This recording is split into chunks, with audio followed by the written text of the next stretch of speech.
kvalifikácie v kategórii prvá prechádza zatiaľ s Honami. Vidno, že si to potrenoval, aj keď teda nemal moc času, koľko väčšinou opravoval svoje auto. Pohyblivý, stále s problémami so svojím servom. Povedal, že už ide tak, ako sa len dá. Jednoducho druhé servové zónal. Takže poďme si ešte vykonať zónu číslo 8 poradí Zdenka Zelinku a Dominika Mikulného. Zdeněk Zelinka veľmi pekná kvalifikačná. Úplně optimální, že o to nepodařilo se auto opravit. Vysoké rychlosti na pole, o tom zóny číslo 1 a 2. Vyzerá veľmi dobrý prejazd, jeho podaní minimálne teraz zatiaľ cez tieto dve zóny. Takisto štvrtá zóna zatiaľ vyzerala veľmi s dobrým úhlom aj na ABO. A Zdeněk Zelinka sa zatiaľ pokúša, alebo dotiaľu vidíme, ako teraz Zdeněk skracuje traťa. Hodne koriguje svoj úhol na svojej 35. A teraz Dominik Nekolný vytiahol nejaké to eso z rukáva. Zdeněk Zelinka už je teraz na ňom nalepený a ešte kontakt ku koncu od Zdenka Zelinku na Dominika Nekolného. Vysoké nasazení, které si zpravidla nechávají až do samotných betů, takže někteří si tady rozhodně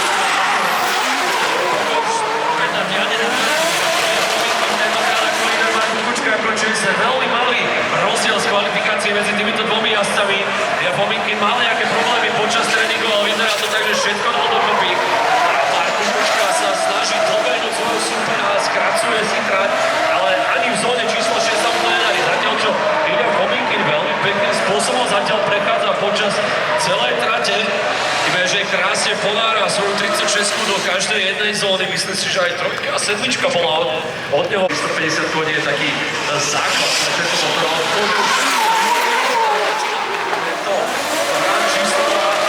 A vidíme, že Ilja Fominkin už je natlačený na Markovi Kukučkovi. Fominkin už tlačí počas celej zákruty, z celej zóny číslo 4. Teraz si tam hodne nechal odbehnúť. Marko Kukučko prichádza ku kontaktu po tom, čo Mark Kukučka tam dosť neopatrne prehodil svoj Hyundai. Aj tak obrovský potles pre nich, to čo previedol teda Mark v tej zákrute číslo 4, v zóne číslo 4. A ako ukorigoval ešte svoju 36 na základe tej chyby, ktorú tam Mark hlave, ale v jeho osobnej nákrbu a odtedy to nebolo, ale nevršiel.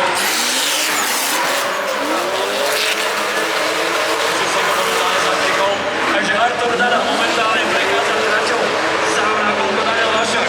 Predstačil svoju 30-ku hneď v zóne číslo 2. Nevedel som tam nejakú ktorú by vyvinul Artur Dada na nástrele, ktorá by mala takto skomplikovať život Danielovi Vašákovi.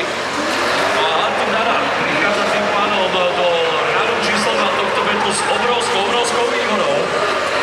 A toto je presne vec, tomu sa tímoví kolegovia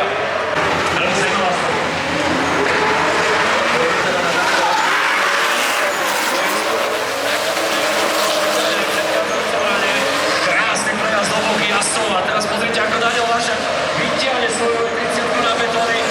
Na to, že teda v aute sedí štvrtýkrát v živote, tak sa toho vôbec nebojí, ale teraz vidíme opäť chybu v jeho podaní. Našťastie to tam naraz zvládol pochytať a teda neprišlo tam nejakому väčšiemu kontaktu, takže bohužiaľ Daniel Vašák s chybou aj v svojom lídrane, čo samozrejme znamená v tomto prípade asi jednoznačný výsledok. Myslím, že tak či tak.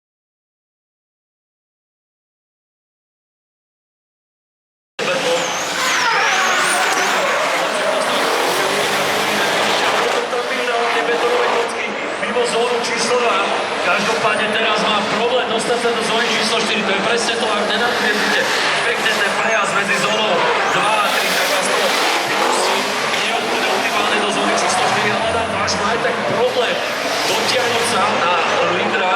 No a vidíme, že hodne Adam skracuje túto trať na svoje 14, aby sa dostal čo najbližšie k Ondřejovi Lakovému.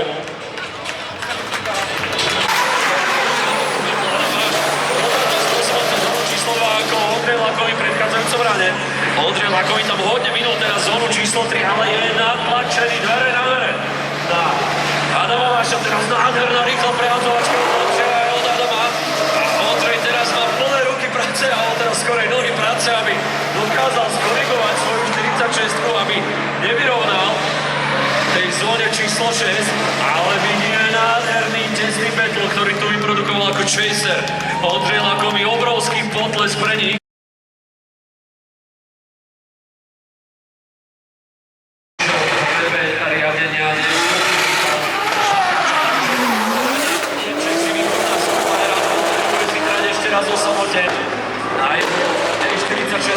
Kompakte, potom ktorého je 3 liter teda na turbe, 54-ka z BMW, ale myslím si, že Peter Jonáš si od vás zaslúži jeden potles do depa, keďže sa už tu na nemohol ukázať na trať.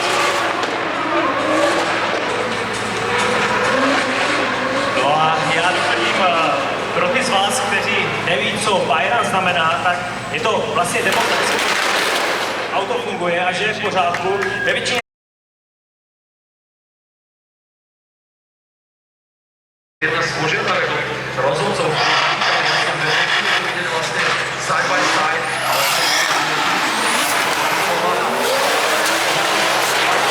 je v tomto prípade už ako chaser, no a Denis Šurbek, ako ide ako to tam Denis Šurbek nadpálil, natesnil na tie betóny, myslím, že tam aj pekne ožral narazil. No a Robert Graňák, na čo robiť, aby dobehol svojho kamaráta, v tomto prípade Drejka krásne 46 na trati. Opäť Medor dokonca ešte s karbonovou strechou, ako teraz môžeme vidieť. Každopádne, myslím si, že v tomto prípade Denis Šurbek mal jemne na Denis Šurbek, chaser, že Robert Graňák vyňa zónu 2 aj 3, teraz bude mať problém dostať sa do štvorky a to sa mi dala stať v druhej polovičke, už ale vidím nalepenú na betónu. Každopádne hneď tesno v závese za ním je Denis Šurbek a teraz rozbíja svoju 46-ku.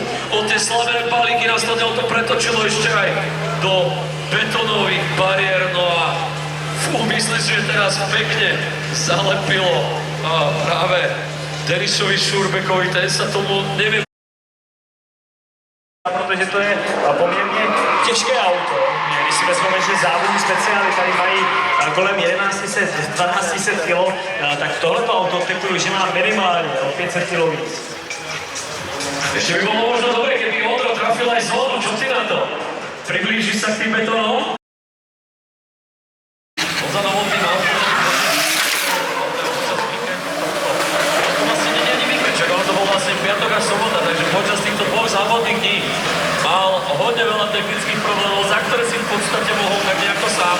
Prvý bol kontakt s Denko, kedy teda oholí rameno, následne mali nejaký problém s výkonom a aby to nebolo málo, tak dnes ráno ešte zlomil predné rameno a hneď pri nástrele do zóny číslo 1, takže on toho moc, čo sa týka tréningových jazd neodjazdil a teda väčšinu času opravoval svoje auto. My sme mu už teda trošku tak nejako navrhli, že či by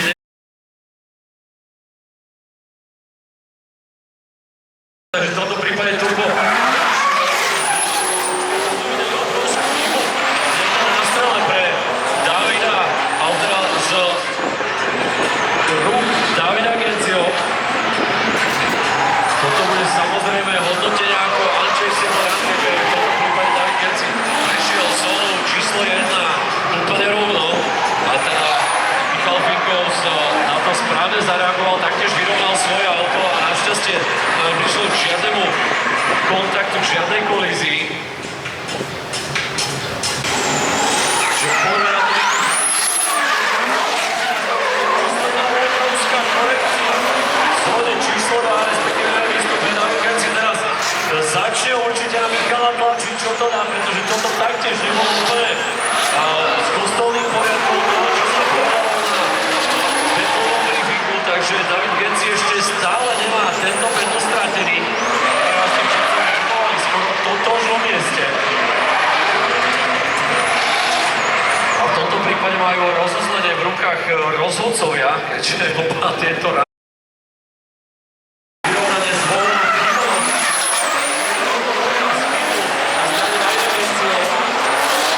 Ten ale nesedel ešte veľakrát za volantou tohto nového auta. Každopádne Michal Finko si to tam teraz postrážil v tej zóne číslo 1 a zostáva. Rozostup medzi jazdcami už obrovský. Michal Finko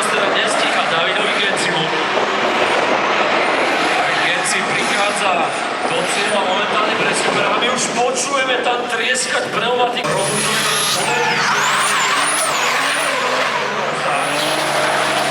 Michal Finkos teraz iba stačí, keď nastrelí, presne tak, ako aj vykonal. Takže je jasné, že z tohto battle postupuje tým pádom ďalej ako víťaz Michal Finkos.